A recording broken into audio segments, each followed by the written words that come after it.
साध्यापासून बांधापर्यंत सामान्य कास्तकार बांधवांसाठी आता आपला मित्र उदय लांडहा घेऊन आलाय अनोखा व्हिडिओ पाहणा सर्वांची शेती मित्र करतो आता स्वागत। जो चांद्यापासून बांध्यापर्यंतचा सामान्य सोयाबीन उत्पादक कास्तकार बांधव आहे त्यांच्या मनातील सध्याचा हा लाख मोलाचा सवाल। जो सवाल सध्या तुमच्या, माझ्या आणि आपल्या सर्वांच्या मनात उपस्थित झालाय। जो सवाल चांद्यापासून बांध्यापर्यंतचा प्रत्येक सामान्य सोयाबीन उत्पादक कास्तकार बांधव हा विचारायला लागलाय। ज्या सवालाच्या अनुसार काय 15 जून पर्यंत आता देशांतर्गत बाजारामध्ये सोयाबीनचा दर हा होऊ शकतो 7,500 पार। चला तर मग या सर्वात महत्त्वाच्या यक्ष प्रश्नाचे आजच्या व्हिडिओच्या माध्यमातून प्राप्त करूयात उत्तर।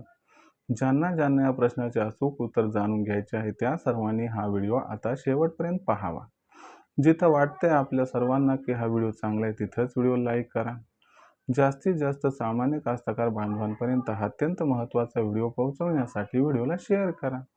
ज्यांनी आतापर्यंत चॅनलला सबस्क्राईब केलं नाही त्यांनी सबस्क्राईब करून नोटिफिकेशन बेलला ऑल करा। यामुळे येणारा प्रत्येक व्हिडिओ आपल्या सर्वांना इथे मिळत राहतो आता सतत। जो चांद्यापासून बांध्यापर्यंतचा सामान्य सोयाबीन उत्पादक कास्तकार बांधव आहे त्यांच्या मनातील सध्याच्या कंडिशनचा हा लाख मोलाचा सवाल। जो सवाल आपल्या सर्वांच्या मनात सध्याच्या कंडिशनला उपस्थित झालाय। ज्या सवालाच्या अनुसार काय 15 जून पर्यंत आता देशांतर्गत बाजारामध्ये सोयाबीनचा दर हा होऊ शकतो 7,500 पार। चला तर मग या सर्वात महत्त्वाच्या यक्ष प्रश्नाचे आजच्या व्हिडिओच्या माध्यमातून प्राप्त करूयात उत्तर। जर आपण सर्वांनी बघितलं तर सध्याच्या कंडिशनला देशांतर्गत बाजारामध्ये सोयाबीनची दरपातळी किती आहे? तर सध्याच्या कंडिशनला देशांतर्गत बाजारामध्ये जी सोयाबीनची दरपातळी आहे ती आजही 6,800 रुपये प्रति क्विंटल पासून 7,200 रुपये प्रति क्विंटलच्या दरम्यान आहे। हा, कुठं सोयाबीनचा बाजारभाव 7,300च्या आसपास पोहोचलाय, पण आणखीन काही सोयाबीनचा बाजारभाव 7,500ला गवसणी घालताना दिसत नाही। मग अशा परिस्थितीमध्ये आपण सर्वजण विचारत आहात की सर 15 जून पर्यंत जर आम्ही थांबलो तर आम्हाला 7,500चा भाव मिळेल का? चला तुम्हाला सगळं समजावून सांगतो की तुम्हाला 7,500चा भाव मिळेल अथवा नाही। आता हे प्रथम बघा की सोयाबीनच्या दरात का तेजी आली। तर 3 आठवड्यापूर्वी जो भाव 5,500च्या आसपास होता त्यात अचानक 1500ची तेजी किंवा वाढ झाली। तर काय घडलं? तर या ठिकाणी लक्षात घ्या की भारतातून सोयाबीन निर्यात ही प्रचंड वाढली। सोयाबीन निर्माण करायची म्हटलं तर सोयाबीनची गरज आहे। जेवढी गरज आहे त्याच्यापेक्षा फार कमी सोयाबीन उपलब्ध होऊ लागलं म्हणून सोयाबीनला उठाव मिळाला आणि याच्यामुळे सोयाबीनचे दर सुधारायला मागच्या 3 आठवड्यामध्ये या ठिकाणी मदत मिळाली। त्याचबरोबर अमेरिका इराणचा जो संघर्ष होता की जो आता संपुष्टात येईल असं वाटत होतं पण तो परत चिघळला। त्यामुळे सुद्धा कच्च्या तेलाचे भाव वाढले आणि त्याचा आधार देशातील सोयाबीनच्या दराला मिळाला। तर हे मुख्य 2 कारक आहेत की ज्यामुळे सोयाबीनचा दर हा आपल्याला वाढताना दिसला, मग तो देशात व आंतरराष्ट्रीय बाजारामध्ये।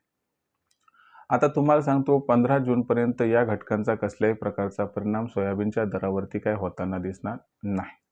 मग दुसरे कोणते घटक आहेत का ज्यामुळे सोयाबीनच्या दरात तेजी येईल? तर लक्षात घ्या सोयाबीनच्या बाजारभावात तेजी येण्यापेक्षा त्याच्यात मंदी येण्याचे काही घटक आहेत। ही तेजी अथवा मंदी दोन्ही पकडले तर काही जास्त नाहीये, पण या ठिकाणी दबाव मात्र सोयाबीनच्या दरावर 15 जून पर्यंत येणार। आता कशामुळे दबाव येणार? तर लक्षात घ्या इथून 15 जून पर्यंत आपल्याकडे खताची, बियाणांची या ठिकाणी गरज भासणार कास्तकार बांधवांना आणि मग सर्वांकडे काही पैसा उपलब्ध नसतो म्हणून ते आपलं शिल्लक ठेवलेलं सोयाबीन मार्केटमध्ये विक्रीस आणतील आणि मार्केटमध्ये हे सोयाबीन विक्रीस आणलं की मार्केटमध्ये इथून 15 जून पर्यंत सोयाबीनची आवक ही वाढताना दिसेल। याच्यामुळे आपल्याला मागणी व पुरवठ्यातील गॅप हा थोडाफार कमी होताना दिसेल आणि हा एक महत्त्वाचा फॅक्टर आहे की ज्यामुळे सोयाबीनचा भाव 7,500कडे वाटचाल न करता थोडासा रिव्हर्स येण्याची शक्यता आहे।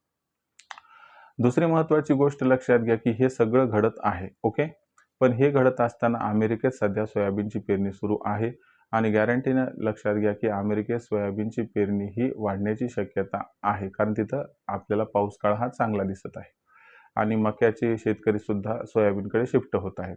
तर याच्यामुळे आंतरराष्ट्रीय बाजारात सुद्धा सोयाबीनवर दबाव आणणारा हा घटक आहे।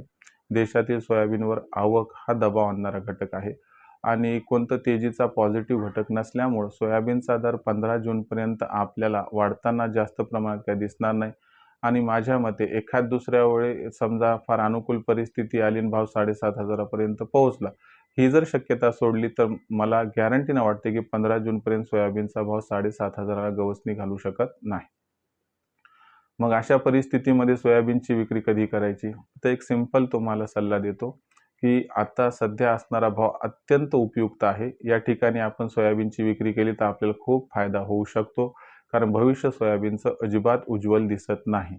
मग अशा परिस्थितीमध्ये आहे त्या सोयाबीनची विक्री करा. 7,500 ची वाट बघू नका. हाच आमच्या शेती मित्रच्या कास्तकार बांधवांसाठीचा सध्याचा मार्मिक सल्ला. सरतेशेवटी आपल्याला काय करायचं हा निर्णय विचार करून आपण घेऊ शकता. भविष्यात देशांतर्गत बाजारामध्ये जी सोयाबीनची दर पातळी आहे ती कशा पद्धतीनं राहू शकते, याच्याबद्दल अधिक वाचूक माहिती जाणून घेण्यासाठी कृपया पाहत रहा आवडतं यूट्यूब चॅनल शेती मित्र. व्हिडिओमधील माहिती जर आपल्या सर्वांना आवडली असेल तर व्हिडिओस लाईक करा. सामान्य कास्तकार बांधवांपर्यंत हा अत्यंत महत्त्वाचा व्हिडिओ पोहोचवण्यासाठी व्हिडिओला शेअर करा. चॅनलला सबस्क्राईब करून नोटिफिकेशन बेललाही ऑल करा. यामुळे येणारा प्रत्येक व्हिडिओ हा आपल्या सर्वांना या ठिकाणी मिळत राहतो आता सतत. तर मित्रांनो, अशाच एका नवीन व्हिडिओसह मी आपला मित्र उदयलाड आपल्या सर्वांना आवडत्या यूट्यूब चॅनल शेती मित्र मिळत राहील सातत्याने. तोपर्यंत तमाम शेतकरी मित्रांचे व कास्तकार बांधवांचे आजच्या व्हिडिओत आपला मित्र उदयलाड हा मनापासून व्यक्त करतो. खूप खूप आभार.